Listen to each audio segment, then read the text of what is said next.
Thank you very much for clicking on the video. एक बार फिर से आपका बहुत बहुत स्वागत है। और यहाँ पर करते हैं हम रोजाना इंग्लिश की प्रैक्टिस करते हैं। कुछ नेचुरली इंग्लिश में कॉन्वर्सेशंस करेंगे और उस कॉन्वर्सेशन में यूज होने वाले सेंटेंसेस का स्ट्रक्चर, वर्ड ऑर्डर और ग्रामर साथ के साथ डिस्कस करते हुए चलेंगे ताकि पता चले इस सिचुएशन में क्या कहा जाना चाहिए। राइट, जैसे ये कहें आपने मम्मी की झूठी कसम क्यों खाई। ये हमारे हिंदी के एक्सप्रेशंस होते हैं, यहीं आकर के अटक जाते हैं और ये मुश्किल से 300-400 वर्ड्स आपको याद करने हैं। राइट, ग्रामर के 35 वर्ड्स हैं। आपने मम्मी की झूठी कसम क्यों खाई। कसम। हाँ राइट, कसम का मतलब क्या है, स्वेयर करना। और स्वेयर दो तरीके से किया जाता है। स्वेयर मतलब प्रॉमिस वाला स्वेयर। स्वेयर, हाँ, उसका मतलब प्रॉमिस ही होता है। इसको ना, ये कुछ ऐसी बातें हैं जो अपने तरीके से बोली जाती हैं। जैसे कि मैं कसम खा रहा हूँ। देखो अलग तरीके से कहेगा, मैं कसम खा रहा हूँ, अब झूठ नहीं बोलूंगा। अगर मैं आपसे कह रहा हूँ, हैं नॉर्मल कह रहा हूँ, तो I swear I will not lie, I will never lie. Right. I swear, मैं कसम खा रहा हूँ। अब मैं अगर भगवान की कसम खा रहा हूँ, तो I swear to God, I swear to God, I will never lie. मैं कभी झूठ नहीं बोलूंगा। देखो स्वेयर का मतलब आप ऐसे समझ के चलिए, प्रॉमिस जैसा। जब हम टू प्रीपोजिशन यूज कर रहे हैं, I swear to God, I swear to you, I swear to you I will take you to the market. Right, झूठी कसम क्यों खा रहे हो। देखो अब इसमें स्वेयर टू जब मैंने कहा तो प्रॉमिस किया। हाँ? जब हम कहते हैं आई स्वेयर, तो इसमें सिंपल छुपा हुआ होता है भगवान। ठीक है, आई स्वेयर कसम खा रहा हूँ, यानी प्रॉमिस कर रहा हूँ। I swear to God I didn't do that. जब मैंने कहा I swear to God I didn't do that, तब भी मैं यही कह रहा हूँ कि मैं भगवान को प्रॉमिस करके भगवान को साक्षी कर रहा हूँ, टू कर रहा हूँ। यहाँ तक ये जो बात है भगवान तक लेके जा रहा हूँ। लेकिन अगर हम हिंदी में कई बार कसम दूसरे लोगों की भी खा लेते हैं। हाँ। है, जैसे कि आपने मम्मी की कसम खाई। यू swore, स्वेयर का सेकंड फॉर्म क्या है, you swore on my mom's life. You swore on my mom's life. Right, mom's life, Mom's lie. ये कहने का एक तरीका है। आप ऐसे भी कह सकते हैं, you You swore on my mom's name. on my mom's name. ये एक बेसिक सेंटेंस आया है कि आपने मम्मी की कसम खाई। झूठी क्यों खाई। हाँ, इस पे आ रहे हैं। तो बेसिक एक बार repeat every sentence after us. हर सेंटेंस को रिपीट करा करें, स्पीक आउट लाउड, जोर से बोलेंगे। जब आप बोलेंगे तो आपको वर्ड ऑर्डर समझ में आएगा। अच्छा ये वाला वर्ड था, सुनते समय लगता है लेकिन बोलते समय फिर हम भूल जाते हैं। राइट, तो याद करने का सबसे बेस्ट तरीका बस यही है कि बोलिए। तो बोलिए कि you swore on my mom's name. You swore on my mom's name. है, जैसे मैं कहूँ मम्मी की कसम खाना जरा। मम्मी की कसम खाना जरा। Can you swear on your mom's name. Can you swear on your mom's name? On का इस्तेमाल कर रहे हैं, यानी कि मम्मी से डायरेक्ट नहीं कह रहे हैं। राइट है, मम्मी की। Can you swear on your mom's name. Mummy की कसम खा सकती हो, इस Yes. तरीके से कह दिया।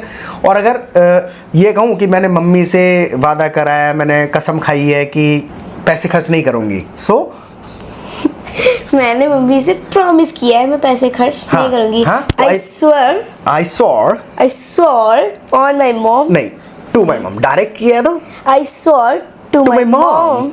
यानी मम्मी से डायरेक्ट प्रॉमिस किया और मम्मी की कसम खाई तो I swore on my mom's name. I swore on my mom's name. जैसे मम्मी की कसम खा रहा हूँ, मैंने नहीं किया था ऐसा। So I swear on my mom's name, I didn't do that. I didn't do that. Right, I hope आपको समझ में आ गया होगा। अब एक सेंटेंस अपने आप बोलने की कोशिश करनी है कि आपने मेरी मम्मी की झूठी कसम क्यों खाई। आपने मेरी मम्मी की झूठी कसम क्यों खाई। अब मम्मी से नहीं प्रॉमिस किया है, कहीं बात चल रही थी तो मैंने कहा मेरी वाइफ की कसम। तो कहना है आपने मेरी मम्मी की झूठी कसम क्यों खाई। ठीक है। Why? हाँ, क्वेश्चन है। Why you so? क्वेश्चन है। Why did you? हाँ, Why did you swear? हाँ, फर्स्ट फॉर्म है ना, या हाँ, समझ के बोला है ना, स्वेयर। हाँ। डिड कह दिया किसी भी सेंटेंस में तो फर्स्ट फॉर्म कहेंगे। So why did you swear, आगे On my mom's life. हाँ, फॉल्सली। Falsely. फॉल्स का मतलब है गलत झूठा, false, अच्छा, falsely, true false, true false वाला, हाँ. So why did you swear falsely on my mom's Falsely. name? On my mom's आपने मेरी मम्मी की झूठी कसम क्यों खाई? अब किस बात पे एक बार खाई? और रिपीट करो पहले.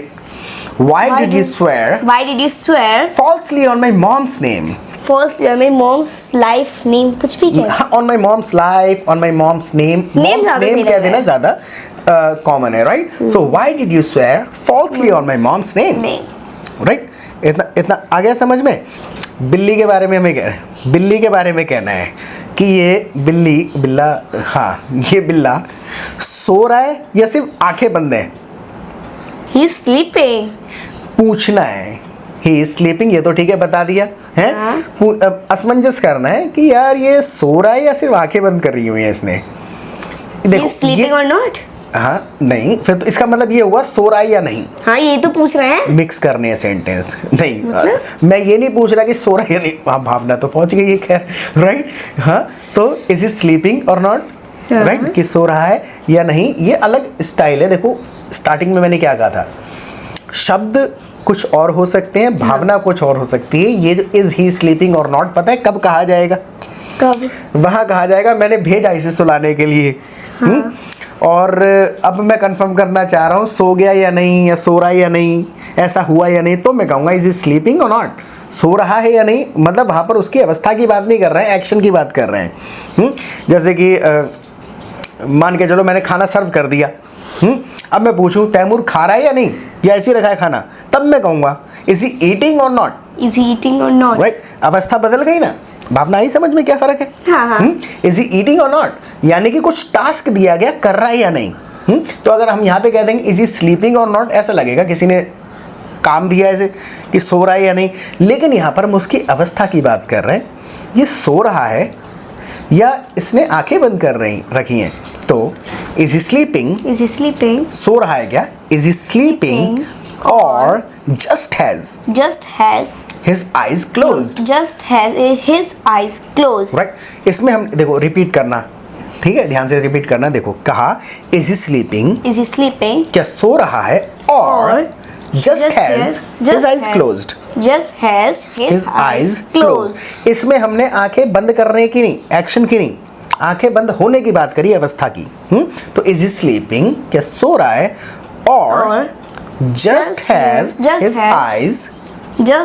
his eyes closed. सो रहा है, close है.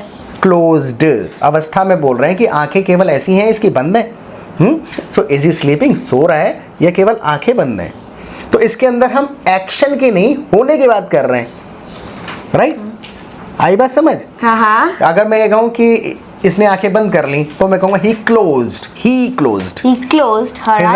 his eyes, लड़का है. हाँ? लेकिन यहाँ पे सो रहा है या आंखें बंद हैं इसकी बस, या आंखें बंद कर रखी हैं. Is he sleeping or just has his eyes closed.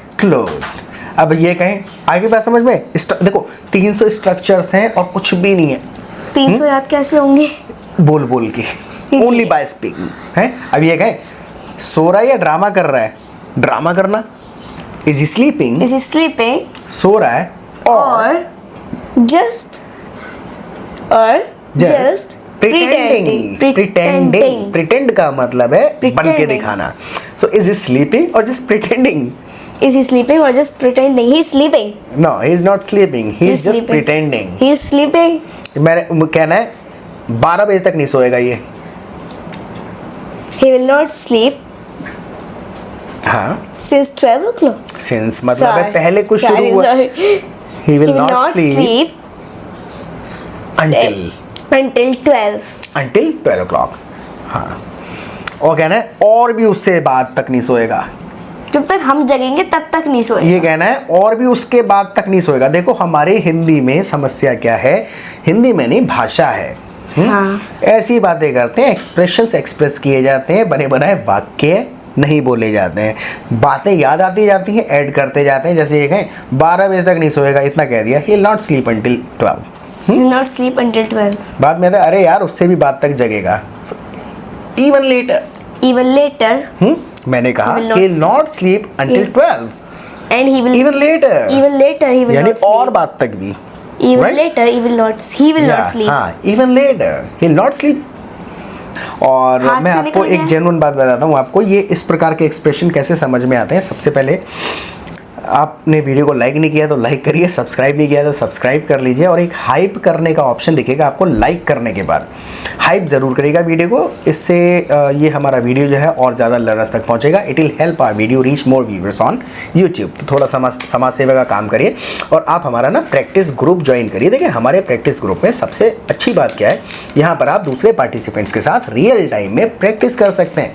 कोई आपसे जब असल में सवाल पूछेगा, बना बनाया सेंटेंस नहीं ट्रांसलेट करने को देगा, असल में जब सवाल पूछेगा कोई व्यक्ति, तब आप रियल अपने एक्सप्रेशंस को एक्सप्रेस करेंगे तो आपको समझ में आएगा अच्छा यार हिंदी कहीं और है, यहाँ पर कुछ और है। या कोई भी भाषा अपने तरीके से बोली जाती है। तो यहाँ पे जब आपके दोस्त बन जाएंगे आकर के, सारे के सारे लगभग इंटरमीडिएट लेवल पे होते हैं। कोई भी ऐसा नहीं है कि जो आपसे बिल्कुल बेसिक इज़ एम आर पूछे, इतनी ग्रामर सबको आती है। तो यहाँ पे आपको टूटी फूटी इंग्लिश भी आती है। तो आकर के बोलना शुरू करिए, दूसरे लोगों को बात करते हुए सुनिए।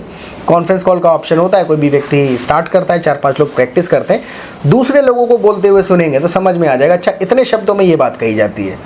हिंदी में 10 शब्द लग रहे हैं, इंग्लिश में 2 ही लग रहे हैं, कहीं इंग्लिश में 2 लग रहे हैं, कहीं सॉरी इंग्लिश में 10 लग रहे हैं, हिंदी में 2 बातों में ही हो जा रहा है। कहते हैं हूँ हाँ इंग्लिश में कई जगह काम नहीं चलता है। तो यहाँ पे आप रियल टाइम में बातें करिए, बहुत ज़्यादा इंप्रूवमेंट आपको दिखेगा विद इन 15 डेज। तो यहाँ जब चाहे जितनी चाहे प्रैक्टिस करिए। उसके बाद दिन में 2 बार लाइव क्लासेस होती है हमारी। जो भी कन्फ्यूजन रह जाते हैं, इडियोमेटिक एक्सप्रेशंस वगैरह हैं, कॉम्प्लिकेटेड चीज़ें, इकट्ठा होते हैं हम लोग, वहाँ डिस्कस करते हैं, उनके बेसिस पे कुछ और सेंटेंसेस बनाते हैं। You will see the difference with in 15 days, right. तो बहुत ही सस्ता है, मुझे व्हाट्सएप करिएगा। अब मैं ये पूछने लग जाऊँ कि ये दिन में कितनी बार खाना खाता है, ये दिन में कितनी बार खाना खाता है? How many times? करेक्ट, इतना ही बोला है मैंने। यहाँ तक ठीक है ना, इसलिए मैंने करेक्ट कह दिया। ठीक। How many times? हाँ, क्वेश्चन है How many times? How many times. How many times? हाँ How many times? हाँ, अकेला बंदे का क्वेश्चन है, अकेला। He does eats? He Does he? How many times does he eat her food whole day? नहीं, सब मिक्स हो गए ना, शब्द आ गए दिमाग में तो सब मिक्स हो गए। So how many times does he eat in a day? In a day. एक दिन में। इन ए डे भी कह सकते हैं, अ डे भी कह सकते हैं। इन ए डे यानी पूरे दिन में। So how many times does he eat in a day? अब तुमने मुझे बता दिया he eats 5 times a day. He eats 5 times a day. अब मैं पूछूं तुम कितनी बार खाती हो? What about you? राइट, ये कहूँगा ना, व्हाट अबाउट यू, तुम कितनी बार खाती हो? अब मैं हिंदी में शब्द क्या है, how many times do you eat in a day. लेकिन यहाँ पर तो मैंने स्टार्टिंग में क्या कहा था कि बीच वाले सेंटेंस में जो ग्रामर वर्ड लग रहे हैं डिपेंड करता है उससे पहले क्या कहा है, उसके बाद क्या कहा है। I'm तो always eating. I'm always eating. I'm always eating, हमेशा खाती रहती हूँ। मेरा मुँह चल अवस्था रुकता बताई? नहीं है। Right, you said it correctly, ये बिल्कुल सही कहा। हाँ, तो फिर से मैं क्या बता रहा था कि 3 सेंटेंसेस कम से कम बोलने पड़ते हैं। एक रैंडमली कोई एक सेंटेंस उठा लिया, उसकी ग्रामर नहीं समझ में आएगी, तो यहाँ पर रियल टाइम में प्रैक्टिस करनी पड़ेगी आपको। हाँ, दोबारा से अब एक छोटा सा सेंटेंस कहना है, जैसे बात से मुकरोगे तो नहीं, ये कहना है। मैं देने वाली थी आपको, आपने मुझे दे दिया। अच्छा, यही सेंटेंस था? नहीं, अच्छा, हाँ, कि बात से मुकरोगे तो नहीं। हाँ, Are you sure you will give me 100 rupees tomorrow? हाँ, बात से मुकरोगे तो नहीं। देखो इसके अंदर बिल्कुल सही कहा मैरिन ने, Are you sure you'll give me 100 rupees? हालांकि उसका हिंदी वर्ड से कोई लेना देना नहीं है, but you said it absolutely naturally and correctly. ऐसे ही कोई एक अंग्रेज कहता, राइट। क्वेश्चन टैग भी लगा सकते हैं, भावना के ऊपर है। You want back out, Are You you want? sure? Are you sure you are not lying? वही है, Are you sure you're not lying? Right? दिमाग में You're not back out. You Will not you? back out.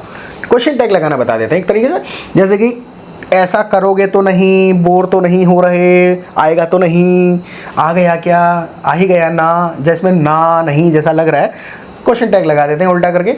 बहुत short में बताता हूँ, जैसे कि रोगी तो नहीं। Are you sure you will not cry? Expression याद है तो Are you sure you won't cry? Right. और क्वेश्चन टैग लगाने का एक रूल क्या है कि you will not cry, will you? You will not cry, will you? है क्वेश्चन टैग लगाने का एक एग्जांपल बताता हूँ मैं आपको। जैसे ये कहूँ कल छुट्टी तो नहीं है तुम्हारी? नहीं है। अब इस प्रकार का है तो इसमें वही वाली मैरिन वाला एग्जांपल पकड़ा जा सकता है। Are you sure? Are you sure? You don't have a day off tomorrow? You don't have a day of tomorrow. Right? इसका मतलब भी हो गया कल छुट्टी तो नहीं है तुम्हारी। मैसेज चला जाएगा, वॉइस टोन से कवर कर लिया जाएगा। अगर मैं लिटरली ट्रांसलेट करूं कल छुट्टी तो नहीं है तुम्हारी, so you don't have a day off tomorrow. You don't have a day of tomorrow. आगे Will not? Do you? Do you? You don't have a day off tomorrow, do you? Do कल you? छुट्टी तो नहीं है तुम्हारी। इसको लगाने का क्या एक रूल रहता है कि जो आपका सेंटेंस है उसका उल्टा टैग लगेगा। जैसे मान के चलिए, समझ गई ना? No, I don't understand. पूछना है, समझ गई ना? इसमें भी ना है। Are you understand? हाँ, Are you understand? Are you? गलत हो गया ना। समझ गई ना? Do you understand? You have understood. You have understood. जो हम कहना चाहते हैं, कहलवाना चाहते हैं सामने वाले से, वही सेंटेंस बोल देते हैं you have understood, haven't you? Haven't you? Right? तो पहले जो बात कही है पॉजिटिव, उसका उल्टा टैग लगेगा, समझ गई ना। इसमें मेरा तात्पर्य क्या है बोलने का, भावना को देखो एक बार।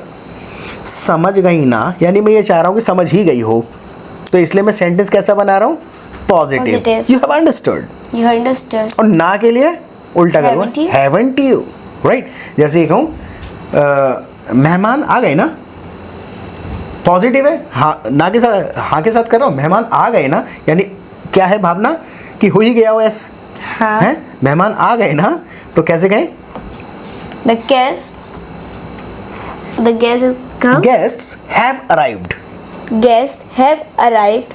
Haven't they? Haven't they? Right? ये पॉजिटिव के साथ था।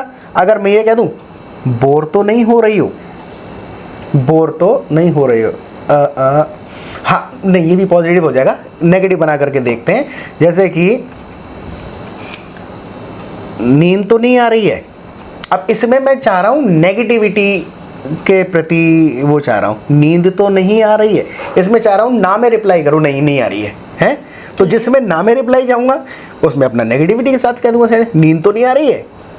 ठीक है। Are you not feeling sleepy? You are not sleepy. You are not sleepy. Are you? Are you? Right?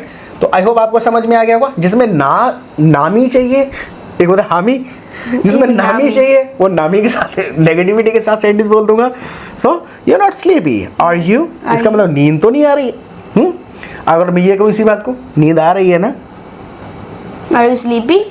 Question नहीं करते हैं इसमें, सेंटेंस बोलते हैं, क्वेश्चन बाद में बनाते हैं। You are sleepy. Are you? You are sleepy, Are you? Aren't you? Aren't you? आगे वाला अच्छा। क्वेश्चन टैग कर देंगे। आई होप आपको समझ में आ रही होगी बातचीत, है? तो कैसे लगाना है क्वेश्चन टैग कि जो भावना हम चाह रहे हैं हाँ में हाँ मिलाए, वही सेंटेंस बोल देंगे और क्वेश्चन टैग उसका उल्टा कर देंगे।